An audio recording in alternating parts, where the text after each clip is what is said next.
Hey, practice owners, welcome back to another edition of Coming Back Stronger.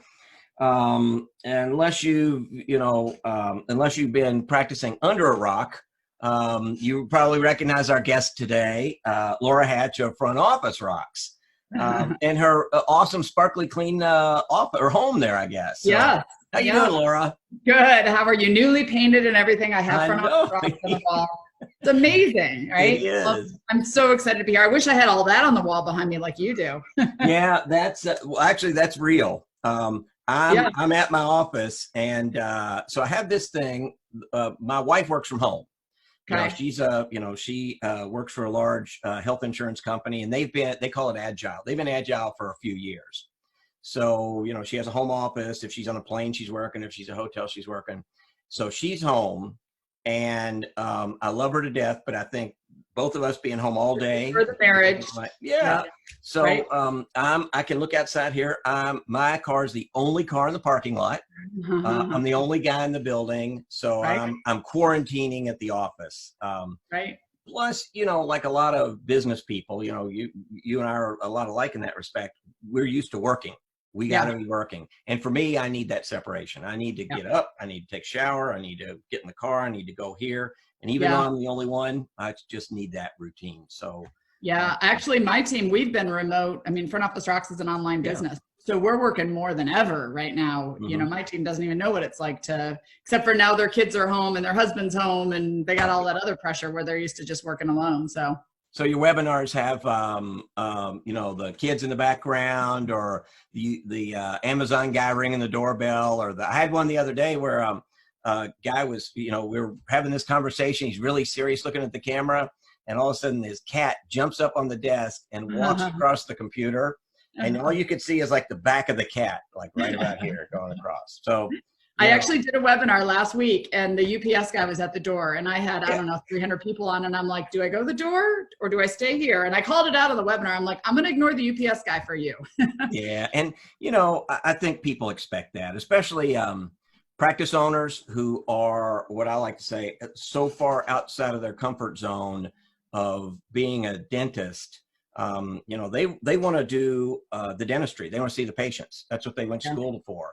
And, now they have to make business decisions. They've got to decide strategy and tactics and what to do when we come back and how do we come back and all that kind of junk. So you have a narrow lane, front office, and you dominate that. So that's one of the reasons that we reach out to you, and one of the reasons I really appreciate you coming on. So Laura, you and I are both business people, and we work and we do that thing. Dentists don't know that. And right now they are stuck at home, and the decisions they have are not clinical, and it's not this patient, that patient, how do I fill a schedule? The decisions are, do I take a PPP loan? Do I take a whatever loan? What should I be doing differently with infection control when I come back? How do I communicate to my patients? And one of the reasons that we reached out to you is, you own that front office lane. That's kind of your thing, and you do it extremely well, by the way. Thank you. And that's, so that is a key component of coming back, I think. So I had a bunch of questions, had a lot of emails, and asked that. So I thought, here's what I'll do. I'll reach out to my friend Laura Hatch. So. Well, and actually, I've been calling this. At first, it was like, oh my gosh. And I think every dentist, every office manager, every team thought, oh my gosh, right? So the first week, I kind of give everybody a pass. But I personally have been calling this opportunity time. Okay. We've been given this opportunity. And for me, my background is actually in management and business. And before I got into dentistry, this is really where leaders shine, dentists and team members. I know there's a lot of conversation around team members and who should I bring back? And there's a lot of dentists who haven't really been in communication with their teams, and how do we go back? And so this is our opportunity to fix, I think about what are the things that gave you headaches back in February that you just stressed out about, you didn't like, your schedule, your team, whatever. Well, we get a chance to reopen maybe a better, newer way. We have this opportunity. So as a business owner and as a team, this is a great opportunity for us. I mean, I wouldn't wish it on us, but we're here. Right. And, out of this comes, so I sort of see two camps. And I think this is with anything. This just isn't dentistry and this kind of thing. I think people in general react, probably opposite ways. Some people run, what is it, fight or flight, or some people Yeah. are afraid and they run, and some people say, they charge right in. And I think Right. that's what happens here. I think what I'm seeing are practice owners who fall back to their dentist mindset, and they Mhm. say, well, we can't see patients, so my practice is closed. Right. And I think, you could debate a lot whether they've, number one, missed a lot of emergency business, because those patients, they're still being seen somewhere. Mhm. But secondly, that they haven't gained the momentum they need when the patient flow, whenever we get a text from, I don't know, Donald Trump or the governor or whoever says you're open, the mayor of the city, or, something on Facebook, and we say, okay, now we're going to open. They haven't done anything. They think Yep. it's just a matter of, they turned the lights off about, I don't know, March 15th, and now they're going to come back on May 8th and flip the lights on. It doesn't work that way. Then the And I other, feel like go that's ahead. kind of the public in general. I mean, I'm Yeah, feeling like there are people who are like, if you don't come out of this with a new skill or a side hustle or hmm, something you could be proud of, there's that group.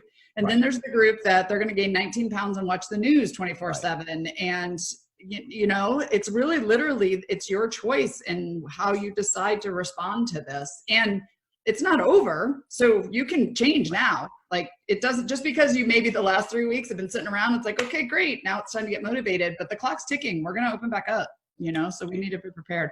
Yeah, and I had somebody, Lois Banta, Yeah. love Lois. Love her. Lois said she sees it as three phases. One, and she said, I think of this as a hurricane. Hurricanes hit, and phase one is, we finally come out, and it's not the end, it's not the hurricane's over and we're done. It's the beginning. So phase Mhm. one is we got to clean up.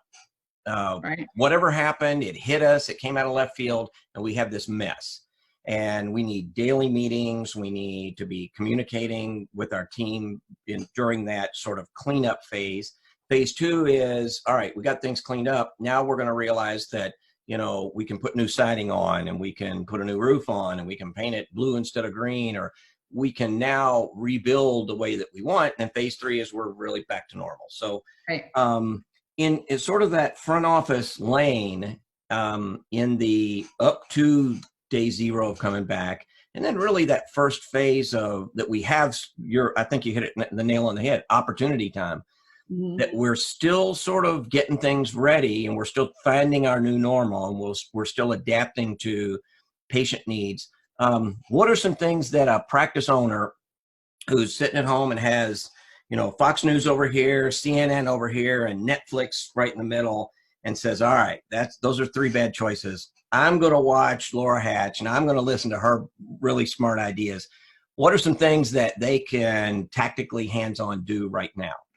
Well, so when I got into this, the first week or so, I was kind of quiet and I sat back because I'm not an HR specialist. I'm not a lawyer. I didn't know about loans and all of that stuff. But then once everybody kind of got that worked out and they made their decisions on what they were doing, my thought was, all right, what would I do now? Where would I start? Right.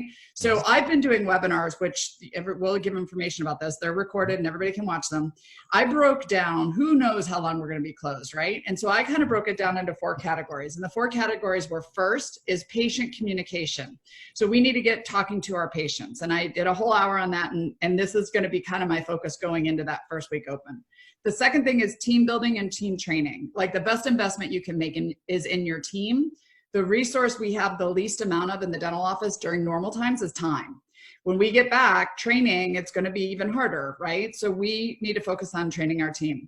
The third thing is projects that we can do to get ahead, right? So what can we do to the last thing I want to do is open back up and then have to shut down because we need to do an upgrade on our server, or because some equipment's not working. Like, what can we do to get ahead?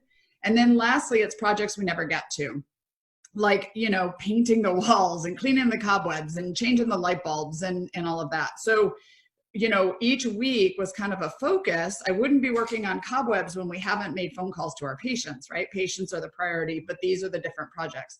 Going into it, my focus is the team and the schedule. We have to focus on the schedule. We have to focus on the team. Who's coming back? Can they come back? You know, just because we open back up doesn't mean our team members don't have kids at home still. Their spouses might be going back to work, and who's going to watch the kids, and how are they going to homeschool? We might have team members who have sick family members or friends that they have to take care of. We might have team members who are scared themselves about coming back. We might have team members who weren't really a team player during this time and maybe shouldn't come back. So there's that when it comes to what I would focus on as a dentist. And then the next is the schedule. We're not, like you said, we're not going to come in and flip on the lights and be back to the way it was. And so there are steps that you can take to start proactively planning for what does the new norm look like. And like Lois said, in the second phase, and then how are we going to get back to whatever our normal is for our practice. So I see that sort of that, you know, to piggyback on Lois, because she's a smart lady and just one of my mentors, one of my she's just super sweet and really smart. Yeah. She just hides it in that, you know, fun little package. The schedule. So I see same thing. I see two camps. I see the camp that calls the patient and says, oh my gosh, you know, we were scheduled 6 months out back in, you know, we're always scheduled 6 months out because our hygiene is always full. Right. And they call the patients, and I've actually had these, and they say, you know, I know you had an appointment on, I don't know, March 30th, but, you know, we're not open. We're only seeing emergencies. And some of them even go into, you know, the ADA says, yada, yada, yada, yada. They make it sound official, but then they push it to October and they say, we'll just see you in October. You know, do you want to schedule your, like they're already scheduling me for a visit from a visit that I didn't have. Right. So from the business standpoint, I look at that and say two things. One is if you're treatment planning $3 to 1 off of restorative, off of hygiene, that's not just a hygiene you missed. That's a lot of Crown and Bridge you missed. Right. And secondly, that is an enormous amount of cash flow that if you're operating at a 30 or 35% margin and you take 3 months worth of production and just say, oh, we're just, you know, it doesn't exist, you're losing money, maybe not coming back. Then the others are ones who say, okay, here's how we're going to look at it. And I'm looking sort of for your opinion here. They say, all right, we're closed for 60 days, maybe 75 days. What that means is we're going to have to do all that production, all that hygiene in the next 90 days. So that's Lois's phase 1 cleanup. We don't want to get them off track. But what it means is we've been closed on Fridays. We're working Fridays. Right. We're going to be working till 7, you know, however we alternate shifts. We might be working 2 Saturdays a month until we get everybody back on track. Right. We got our cash flow back on track. And then at third quarter, we're back to normal. And then we start to get a routine. Right. That's hard on your staff.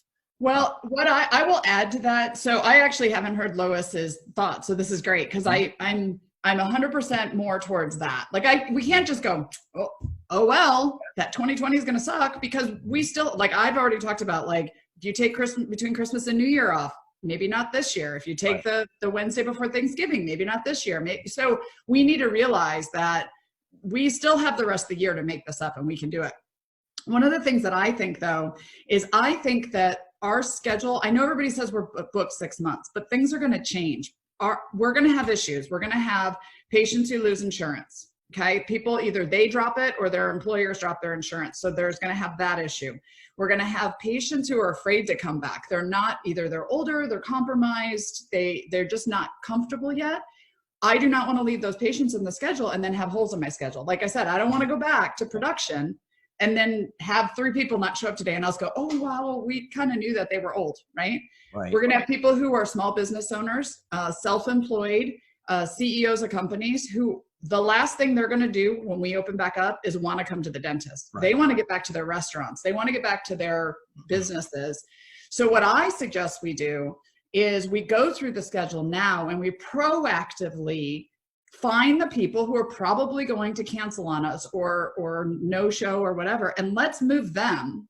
And let's put the people in now that we're missing, the ones that are going to show up. Because if I'm going to open, no matter if I'm open, 7 to 7 or if I open just 7 to 2, I want that schedule full based off of our new norm. So I would be proactive about who's in the schedule, not just assume because they're scheduled, they're going to show up. Let's move out the people who we think are probably, let's call them and talk to them about it. Mm-hmm. When things open back up, small business owner, are you going to come to your appointment? Oh, probably not. Great. Let's move you to October, right? And then let's move somebody in that spot. So so maybe the first, and really that is outside the normal operating procedure, we'll say, for an office, because we're usually calling and saying, we have this series of questions. Maybe the first question ought to be, I don't know, should it be, we're going to reopen mid-May, right? And you were scheduled at this time. What are you thinking about your appointment? You got any kind of, what I want to say, any verbiage around how you start that first qualifying question, whether you want to come in or you're. I would be completely honest and proactive. I think that we all need to just be real. So I have a video on this in Front Office Rocks around the holidays. Because, at the end of the year, people forget they have insurance, and then they call and they're like, I got to get in. And then we can't get them in because we're so full. But then the college kid cancels on us last minute, and we have an hour opening, and we're upset because we didn't get somebody in. And I call it shake the flakes. So not to say our patients are flakes, but let's proactively have a discussion with the patient. If they go, yeah, I'll be there in June. And we're probably opening back up in June and they own a business. I would just say, is your restaurant going to be up and running again? Are you thinking you're going to be back? Because I just want to make sure that we give you the time to handle your business. And they might think, good question. I actually don't. Okay, great. So I want to have the conversations. If they're elderly, and say, are you going to be comfortable coming back? We're taking all the precautions. And if they're like, yeah, I'm totally fine. Like my dad, he's out of Costco every Tuesday doing his senior, he'll show up, right? But some patients are going to go, I don't know. I haven't thought about that yet. Okay, great. Well, then what if we comfortably move you out to whatever date? And then that way, so I would proactively, don't wait. What I don't want to hear, this is what I never want to hear, is somebody on my team go, I knew they weren't showing up. Right. That's the worst thing. If you tell me you knew they weren't showing up, why didn't we actually address that with the patient beforehand? Right? We know our patients. Like, just talk to them about it and ask them, and then put in really good notes so that we know they said they'd be here, or they said they don't want to come till September, or whatever the case may be, but be proactive about it. You also have, in terms of your workflow, one of the other important things, it's been, the PPP loan is everywhere. Yeah. And a lot of practices took it. And maybe you can speak to this. I know a lot of practice owners who are dentists who really want to take care of their staff got the loan, didn't want them to go on unemployment, so they've been paying payroll, and the staff really is at home, or they have them come in and blow the cobwebs. Right. That clock, that's an 8-week clock. And depending on when that started, you're going to have this end of scholarship, so to speak, and I better have my cash flow back. There's a lag. So 2 parts of that. One is your thoughts on how you ramp your staff back up, because your revenue is going to ramp up like this, and you don't need 100% of your staff maybe. Right. So, and then the second thing is, as that sort of unfolds, you said how you decide which staff you keep, maybe which you don't, maybe how you restaff or change staff, especially the business side of it. Your kind of your sandbox. So I'd like to get your thoughts on how somebody might be looking at that, get their head in the right place. Well, I would be having meetings with your teams right now, your team members. Like I said, we've seen good leaders. We've seen not so great leaders. Doctors, you've now been put in a leadership role where you maybe didn't handle it the way you wish you would have. So you're working on it, which is great, right? Same with team members. But I would have a discussion with your team members. Well, let me start with the ones that you want to keep, the ones, your rock star ones. They may, like I said, they may not be able to come back full time. Maybe they would rather do like a split shift. And so you do 1 7 to 2 and you do 1 noon to 7 or something like that, so we can have more patient care.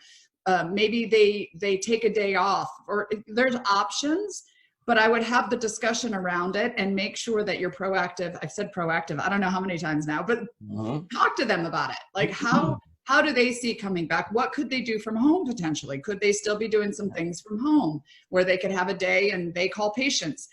My biggest thing right now, one of the things I teach with Front Office Rocks is our goal in the front office is butts in the chair. Everything we do in the front office should have the intention behind it of a patient's butt in the chair. If I'm doing confirmation calls, my goal is a butt in the chair. If I'm doing insurance calls, verifying insurance is to get the patient's butt in the chair. For the entire team now, I think when we go back, if we're not clinically taking care of patients, everybody on the team should be focused on butts in the chair.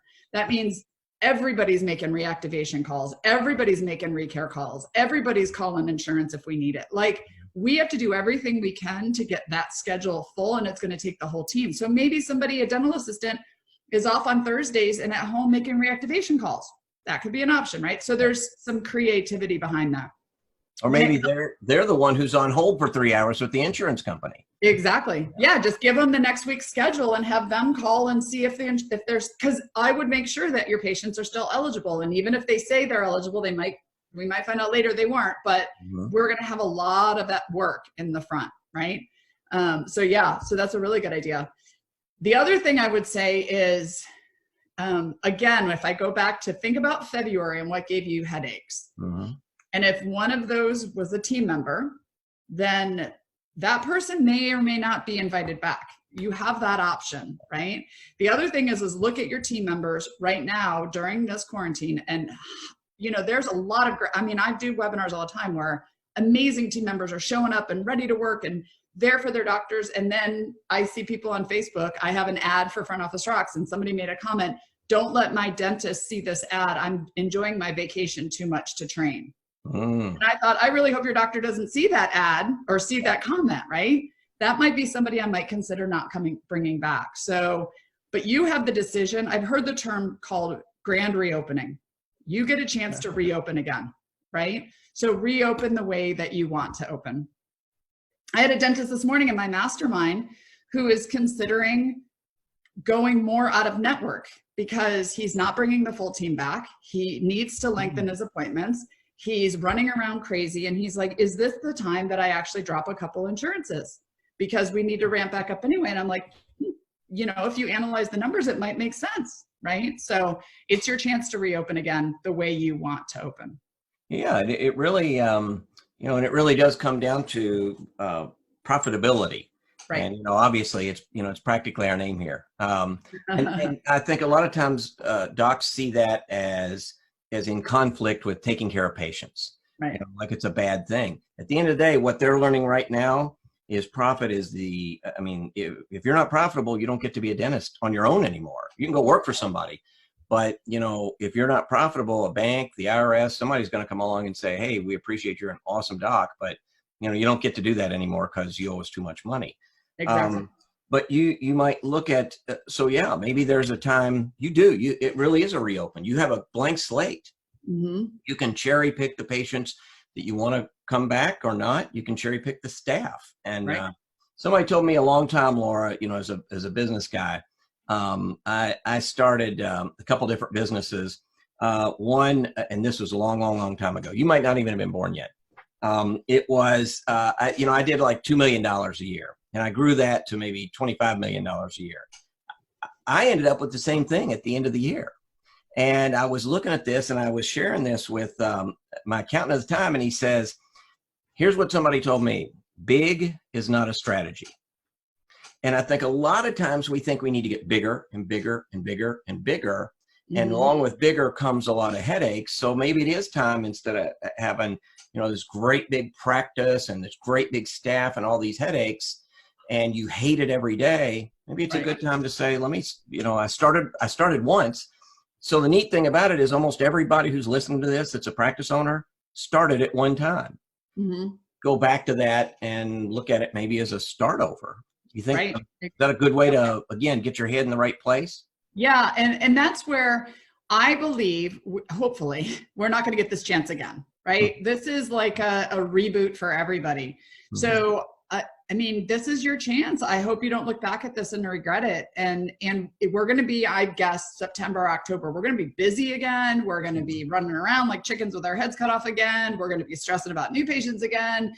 And there are a lot of things you could do now to make September and October better for you. But you got to start now, right? I'm trying to work out from home and I'm trying to read a book. I'm not a book reader. I'm going to finish this darn book. Like, there are things that I'm trying to do now, because when I get back on the road traveling and speaking again, I don't want to look back at this and regret this time that we were given. So it's a balance. You got to find that, a healthy balance, even more so than, I mean, the world we work in, you're not a dentist, I'm not a dentist, but we know a lot of dentists, and they are very prone to high stress, high anxiety. And I don't think it's the dentistry at all. I think it's all the things that we're swimming in right now. It's loans and taxes, and this clock started 8 weeks. And, if I had 11 employees, do I have to bring back those 11? All these questions that to some degree, a lot of people don't have answers to. So find that I think you're spot on. Use the time to find some balance, because the business stuff is going to overwhelm them. It already has. I think the cool thing, so I'm an online business, so I love this. Everyone's home trying to figure out what to do, training and stuff. This has been like a spotlight for Front Office Rocks. I also have seen a lot of groups on Facebook, a lot of people with comments, a lot of people with opinions. We talked about this earlier. A lot of people who are predicting and putting out their 2 cents that may not be the best person to do it. So one of the things that I would recommend is moving forward. You've seen all these groups. You find like a Steve that you're going to follow, that he's got great advice and good guests. You've got front office training with me, or Lois Banta, or whoever. Find the ones that you know are good, and then don't disconnect when we go back. Don't end and go, well, did all the training I'm going to do, because it's not going to end. It should be growing and evolving. Your practice should be getting better. Your team should be getting better. So continue this process. I think we're in overwhelm right now. I saw recently on a group, it's almost like Netflix. What show should I watch? I saw in a group recently, what webinar should I go to? I'm webinared out. There's too many webinars, right? Because everybody's at home talking right now. So find the ones that you relate to for your practice, and then get it into your regular program going forward, so that it doesn't end during the quarantine.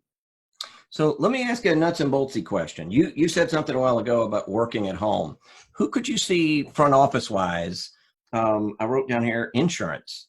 Can they work at home? If they, back to, again, their homeschooling, maybe their spouse, or maybe, they're single and they don't have a spouse and they can't come back because they have 2 kids at home. Can they do it? Can you do insurance from home? Can you call the insurance? Okay. I think the thing is, and this is right now, it's a little hard because people are worried about how much work and can they get paid and not paid and stuff. But as long as you're managing people to a goal, as long as you have systems and you have outcome expectations, whether they work from home or not, right? Like people need to know what their outcome needs to be, right?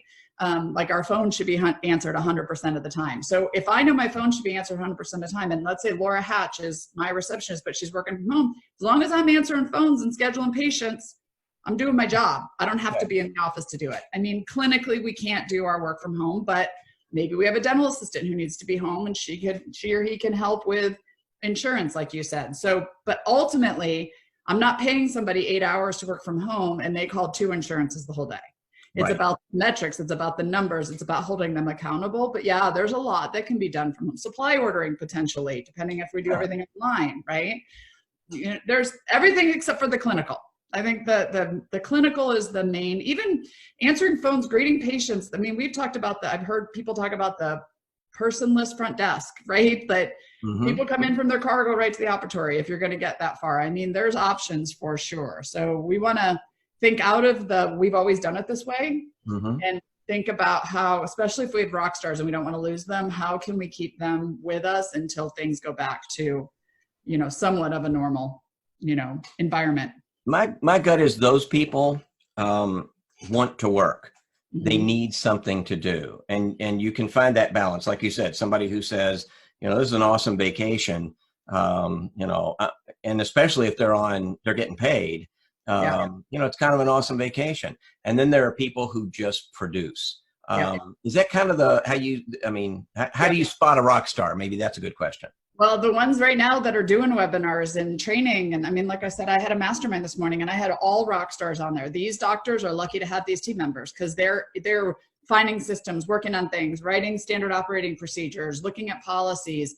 And this would be a challenge too. We talked about this morning.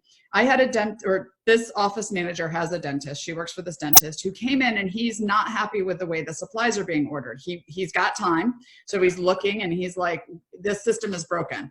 I'm going to do it myself. And so she brought it to me and she said, he's going to do it himself. And I said, that's not the solution, because one day he's going to be back to doing dentistry. You've got to fix the problem. Like, where is it broken? He needs to get out of his head. This is the time, doctors, get this out of your head, whatever's broken, and work with your team to come up with a system. I had a dentist who was on there who was saying he gets frustrated with his assistants when they have to leave the room to go get something they didn't bring. Great. Let's take pictures of what a setup is. Let's get a check sheet going. Let's make a video, whatever it is, so that when we go back in September, that same headache you had in February, you did something about it now, so you don't have that headache. And we'll have different headaches in September, but hopefully not that same one. But that's your blank slate. Mm-hmm. You know, you're not, it's not an incremental change from what we did yesterday. It's us sitting down and saying, how do we want to do it? Right. Not a little bitty change from what we were doing last time, but you might look at it and say, okay, this is just, we need to start over. What's the best, and maybe that's the question, what's the best way to do it if we had a blank slate? Because we kind of do to some degree. Right. And what I would suggest as an owner, or an office manager right now, we don't meet enough in the dental office. When we're in the regular world, we don't have team meetings. We don't run our huddles well, typically. We don't have department meetings. They get scheduled over. People are eating while they're trying to meet. We're having a lunch and learn and calling in a meeting. And then our practice doesn't improve, and we're wondering why. Well, why doesn't the team want to implement this? Why can't we go paperless? Well, because we're not taking enough time to communicate. Now it's almost too much. We have too much time to communicate, right? What I would suggest is putting in your schedule right now, schedule all your meetings out for the next year. Schedule all of the department. You and the office manager meet once a week for the next, put it in there now. And if it's not, and schedule it, because if it's not scheduled, it doesn't happen, because doctors, you'll throw production in all day long. And then let's keep the communication going, because you're not going to fix all the problems right now. You're not going to remember all the problems right now. And we're going to get back and there's going to be new problems, right? And I'm sure Lois talked about that. Like, we're going to have a new normal and it's going to take us a while, and we need to meet on a regular basis to say, okay, well, there was a challenge we didn't think about, right? How are we going to handle this? But I would say that doctors don't communicate enough and expect us to read their minds. My suggestion is put in meetings enough so that we can keep the communication going and continually improve and learn from this time. Do you see, so I'm not a big fan of generalizing, but I'll generalize here. What I see with a lot of practice owners, especially now, is that dentist mindset is banging up against the practice owner mindset. And the dentist mindset says, okay, before I do a procedure or whatever I'm going to do, I gather all my information. And Laura, 3 weeks ago, I got an email from a doc who, I mean, I don't know how much time went into this. It was 3 pages. And it had links to CNN and links to some, CDC report and links to this and all this stuff, and even references, and got to the end, and then it said, now, what do you think I should do? I get those a lot. Yeah. Yeah. And so what I see is this sort of paralysis by analysis. Analysis paralysis. Yeah. Yeah. They think they need all the answers. They need to know when we're coming back before we can come up with a plan to come back. They need to know what the PPE requirement's going to be before we can, pick PPE. Right. And nobody knows that right now. Literally nobody on this planet Earth knows that. So if that's what you're waiting for, it's not going to exist for some time. So do you have you seen sort of something that works to get that, in business, we get as much as we can. We know we need to make a decision. So we try to make the best decision based on what we have now, and then we move forward. Yeah. Get it wrong. We don't do that again. Yeah. And I would say, you got to gather data, right? Mm-hmm. But then you've got to make decisions. And so I kind of live by a 75-25 rule. That's sort of my thing. So get the data you need and then make the decision. And most of the time, if you have enough data, you're going to make a decision that's right, or at least goes in the right direction. So like I teach my team members, if you make a decision and I don't agree, I'll ask you afterwards, why did you make that decision? And as long as you have a thought process as to why you decided that decision was right, I'll support you 100%. I may correct you afterwards and say, great, next time I would say you do this or say it that way. But what I don't know is, I want to build leaders, right? I want people thinking. So the 25% of the time when things don't go right, as long as we're learning a lesson from it and we're not hanging on it. Like, I think so many people, like I do, speak and training, and I'll talk about the schedule and how to get patients to show up and confirmation calls and all that. And then I'll have somebody who's like, well, one time this one patient got mad at me about this one thing. And they're so hung up on this one patient who's probably shouldn't be in the practice. They're missing the whole 99% that it works for, right? So you can't hang up on your failures. You can't hold on to those. You have to learn from them, and then you have to move on. And dentists, you're going to make mistakes, right?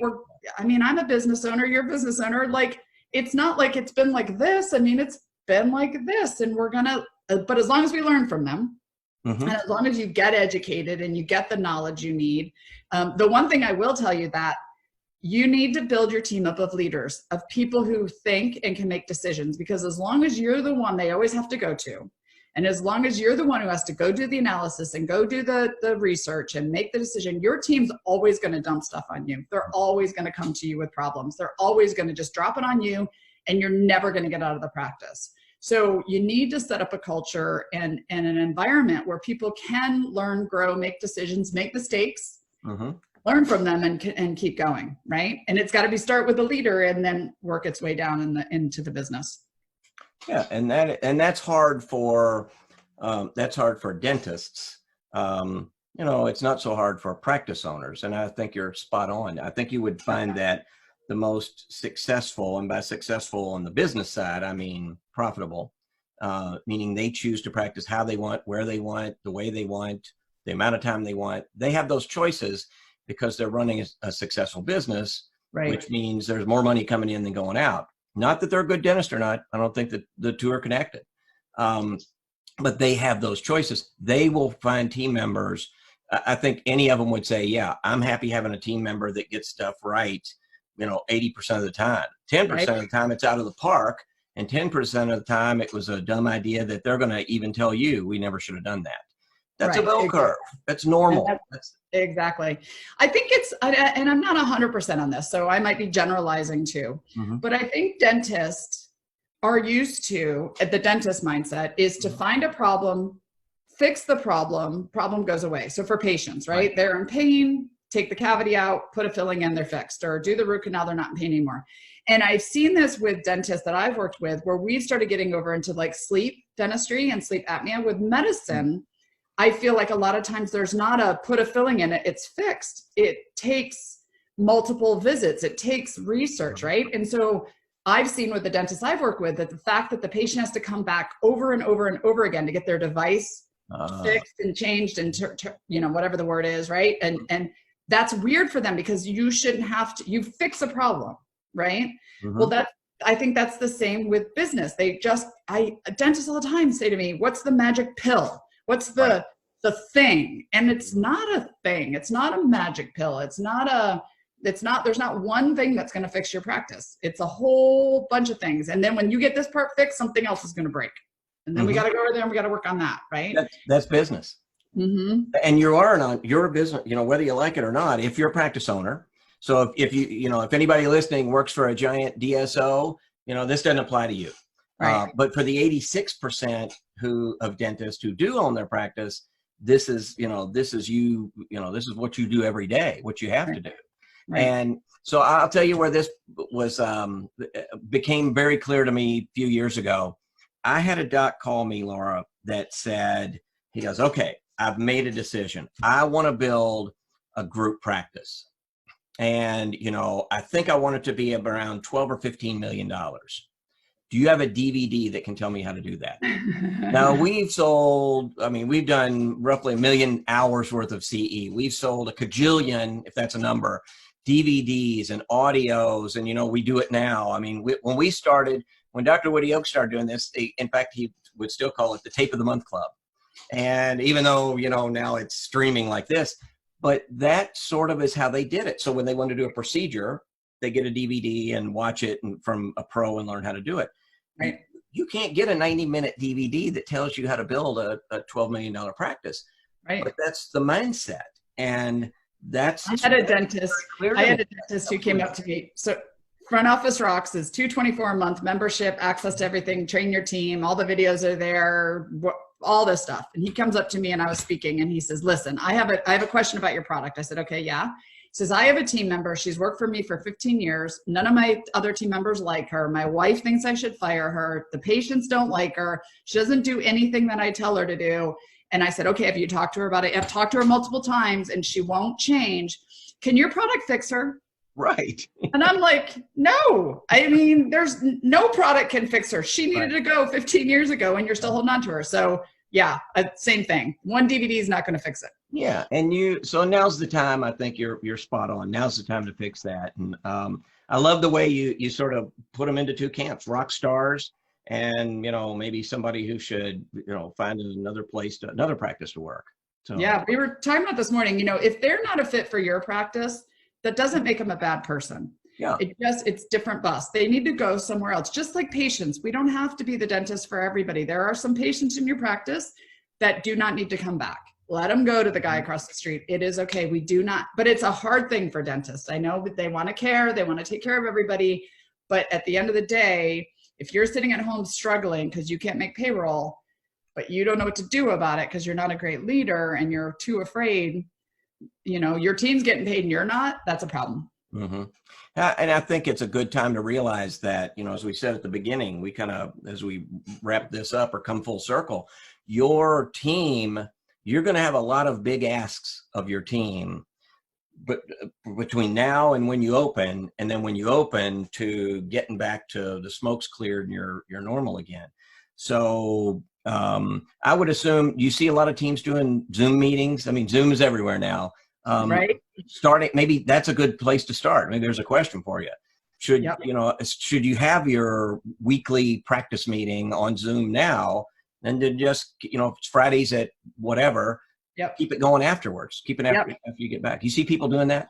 Yeah. I hope. I mean, I'm seeing it. I think now that the clock's ticking and we're going back, even if the last Zoom meetings were more about like just checking in and making sure everybody's okay and all that, that's great. But now we need to what's our game plan? What are we going to work on? What are we going to do next? One of the things I want to point out, I talked about this in week 2 of my podcast is, I didn't know this, but I learned this. My team's gotten pretty big now at Front Office Rocks. And there's a thing called Zoom rooms where you can take all of them and then put people into rooms. And I didn't realize this, but we have some introverted people who won't talk in a big group. But if you put them in a room with 2 or 3 other people and you say, discuss something with the schedule or put all the dental assistants together and all the hygienists together and have them talk about something and then come back together. It's a really cool thing to do. The other thing I would do is like a book club or a study club where they go watch a webinar like this, where they do Front Office Rocks videos. Don't do it together as a team. Let them go do it when it works in their schedule, but then come together and meet with your team and discuss like what we're talking about here to apply it when it goes back to the practice. So give some agenda to the meeting. Don't just get together and be like, okay, well, what did everybody drink last night? Right? What's everybody got? So yeah. And, they say that's awesome. That's a great idea. Right there, Laura's worth the price of admission. Right. You have my DVD. There you go. Yeah. You've got people who, what do they say? You learn better by teaching. Mm-hmm. So if you have somebody that is kind of introverted, I think what you see is, I've always noticed this, and I've had a lot of employees over the years, you find somebody that when they know something really well and they're the one that knows it, now you put them, and their job is to help the group know this, they kind of blossom. Yeah. And they like teaching. They like being the one who says, whether they really know more than anybody, they're sort of the authority. Right. And I mean, that's a great thing to task out to somebody, because you're going to have a whole lot of little tasks that your team's going to say, how do we do this? Well, we don't know, but that's an awesome task for you. I always, say that awesome. I have 2 of my sons are Marines, and what do they call it? Voluntold. I was voluntold to do that. Yeah. Awesome. And here's the thing, for them to think of that, it's probably in their realm of responsibility. It's probably something they do, and that's why they thought of it and the other people didn't think of it. So and that is where I would say, you and I joked about this early on, but I don't know how many people have asked me about PPEs. Mm-hmm. Okay, doctors, I get it. I know that you're stressing and we can't get them and we're trying to figure out what we need and all of that.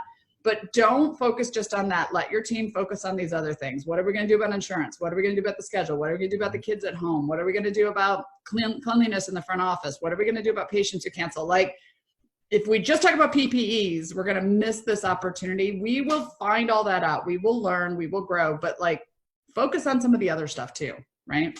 Yeah, that's awesome. And, you know, one of my favorites is, you know, as a business person, cash flow. I'm shocked by the docs who have 7, 8 months worth of AR sitting on their books, which is money they've loaned a patient for work they've already done, interest free. And half or 60% of it is insurance. Right. I promise you, Delta Dental's their people have been working from home for a long time. They're processors. And the other part of it is, you know, you don't want to call patients who, I mean, what do they say? You don't tell a bald man he's losing his hair. He already knows. Yeah. You know, we already know why they're not paying us. If we call them and say, hey, Mrs. Jones, you know, you owe $800 on your bill, she's going to say, well, you know, I haven't been working for 2 months. Mm-hmm. But Delta Dental isn't paying you because they're not working right now. They're not paying you because you didn't code it right, or you didn't include 3 important words in a narrative, or you didn't do whatever. That's time that an employee who might be on PPP payroll, on scholarship, can absolutely be working on right now. That's cash coming in right now that cleans it up when you do get back. Yep. And there are some insurances, they're shortening the window more and more. So if you've been out of the office, or you're going to be out for 3 months, if we don't call on those claims for 90 days, they're going to say, sorry, you missed the boat. So we should be up to date on all the claims right now. The other thing is I would consider a membership program if we're going to have a lot of patients who are going to lose insurance. So if you do not have a membership program in your office, that would be homework I would give the dentist. Figure out how to do that and get your team trained on it, because that's how you're going to save a lot of these patients who say, I lost my insurance, or I opted not to pay for it anymore because I have other expenses. And we need to have something we can offer the patients. Yes. But again, man, the value is just going up, Laura. So I do have one other quick question before we wrap up here. So anybody who has heard Front Office Rocks, not sure what it is. Again, what I love is you have this thing, this lane. You know, you and I talked, I don't even know how many years or whatever ago, and I asked you, do you do this or do you do this? You know, I think I asked you if you do in-office consulting, and you said, nope, this is what I do. I'm a fan of that in business, that you have the thing you do, and you do it, you know, you're an inch wide, a mile deep, and you do it better than anybody. Front Office Rocks, it kind of does that. So can you sort of share with anybody who may not know what Front Office Rocks is and does, and what a rock star is? Yeah, for sure. So my background prior to dentistry is organizational development and human resources. So I'm a business person, I'm a trainer, I'm an HR person. I got thrown into dentistry because I was married to a dentist who said, come run my dental office. And there was no place to Lois Banta was somebody I knew back then, and I'd go see her speak, but there was no training. I am not a consultant because that is not my forte, my interest, my whatever. I'm about training your team. I'm all about training your team, teaching them the why behind everything we do, helping them with verbal skills, helping them with systems, improving your practice, but doing it in an online way. So we do a membership program. It's $224 a month, and you have access to all the videos. I believe that adults need to learn, they need to see things, they need to take it in from their perspective, not somebody telling them how to do it. And most training in dental offices is, here's your phone, you know, here's the phone, here's the codes we do, here's the insurances you belong to, go. And that's awful training. And from the very first day, we're not training our team members well, and we're not continually training. So my focus is all on training. It's all online. Your team can be doing it from home right now. They can do it in the office. We need to continually invest in our team, because your team, it's the biggest amount of your overhead payroll, and it's the best investment you can make. And again, it's all online, meaning like this. Right. Or you've recorded, I know you've recorded a lot. You have people that record, but I think the ones I've seen, you really just take a segment of what you do, maybe at the front desk, or how all the elements of the non-clinical part of it. Yeah, and now we have team training. So we have assistant hygienists and team training, but we don't teach clinical. We teach verbal skills and the why and customer service. I don't believe patients know if you're a good dentist or not. I believe that patients know how they feel when they're in the office, and your team makes that culture. They make that environment. So how they get greeted, how they get talked to, how they get walked to the operatory, how we present treatment, All of that matters. Case acceptance starts before they even, from the very first phone call. When they read the reviews about your practice, that's case acceptance. So I focus on the team and making sure that the team understands the importance from beginning to end. I started in front office because that's what I am. And now we have complete team training. And you do, so you call it a subscription, I guess? Membership. Yep. That is, it's like, it's a buffet. It's all you can eat, right? Yep. And we're adding new stuff all the time. So we're adding, webinars and training and courses and documents. Because as my members come to me and they need something, if we don't have it, I'll either film it or write it or, figure it out. So then everybody gets a benefit from it. So like right now I'm doing webinars specifically around opportunity time and what we should be doing. My next one on Wednesday is going to be when we reopen. What do we need to plan for? So I'm adapting to what's going on right now for our members. So as a practice owner, as a doc, it might benefit you, instead of saying, that sounds great, I'm going to sign up and, I'm going to email or text, Jane right now and say, log in here and learn a bunch of stuff. It might be a good time for the doc to go in and just do, maybe again, outside of their comfort zone, but figure out, how does my front desk work? Maybe what's a better way that it works? What's my, new patient process, things like that. Do you see a lot of docs on there?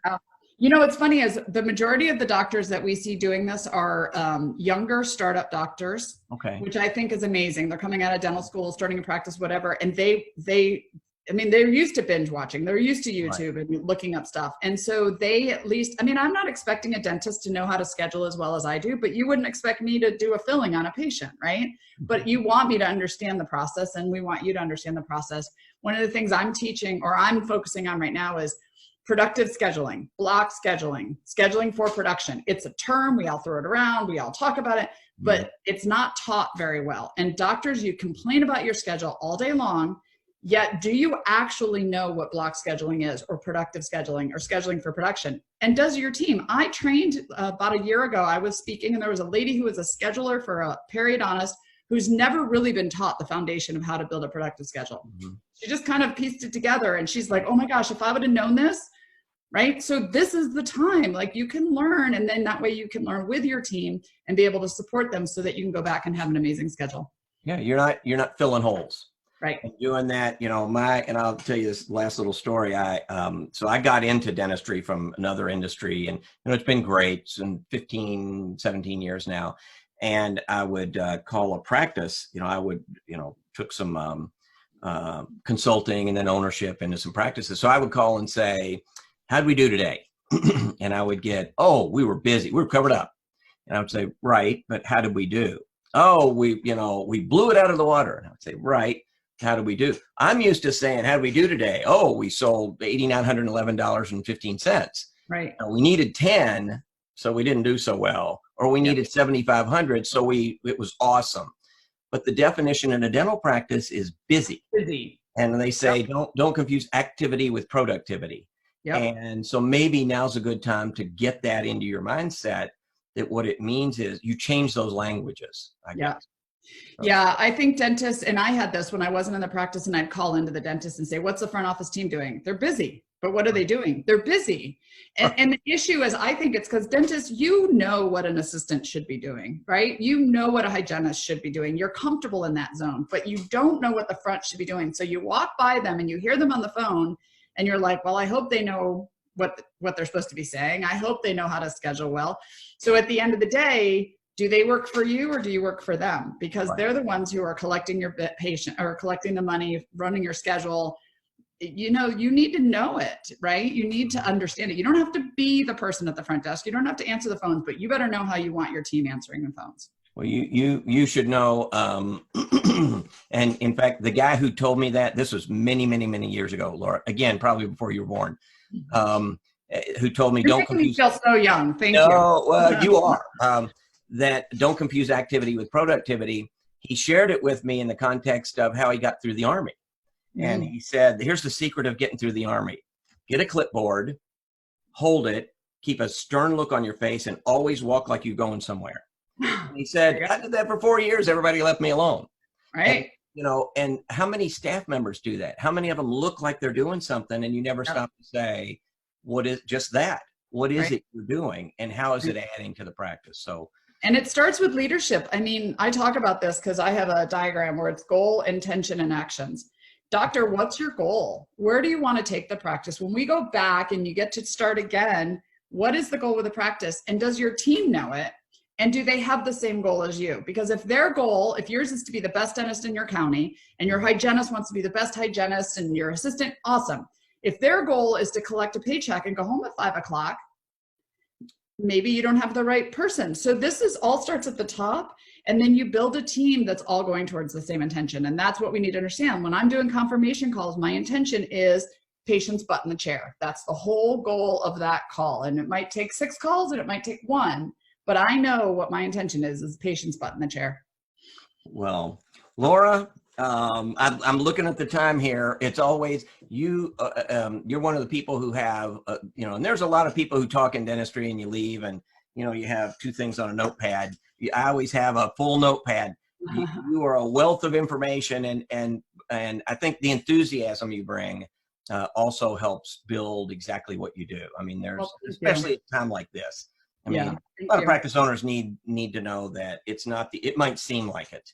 And filling out loan applications and talking to bankers and, your landlord calling you and having uncomfortable conversations, hiding from your team takes a lot of effort right now. Just going down the wrong path. So I appreciate you coming on and sharing today. Well, thank you. I'm glad I got a chance to talk to the doctors. If you've got a good team, they're going to support you. Be vulnerable, be a good leader, and you guys will get through this. So how would somebody get in touch with you if they want to? So just frontofficerocks.com. And if you're interested in seeing the past webinars that I've been doing around this too, it's frontofficerocks.com/opportunity. So just go there, and all of my webinars are there for anybody. But if you're interested in learning more, come to frontofficerocks.com. My team is available in live chat. So if you want to get a demo, learn more about what we're offering, we're all there ready to help you. Awesome. I'll make sure I'll put that link in. frontofficerocks.com/opportunity. Opportunity. Yep. Awesome. Laura, it's a treat as always. Thank you. Hopefully I'll see you at a meeting sometime soon when we get out of this, but in the meantime, we're supposed to be in Hawaii right now. So, and instead I'm doing 40 or 50 webinars, and which I'm glad we're doing. It's an amazing opportunity. I'll tell you, one of the things that I've seen transition is I had a lot of very dark emails and texts and calls 4 weeks ago, 3 weeks ago. And I think just the idea that we're coming back is now getting people off center and realizing, okay, let me do something. Just the idea that we're coming back is a good sign. So the emails are more about like this. What should I be doing with my front desk people? Who should I be talking to? How should I be training up? As opposed to what kind of PPE are we going to need? And is Congress going to pass this loan program? So right.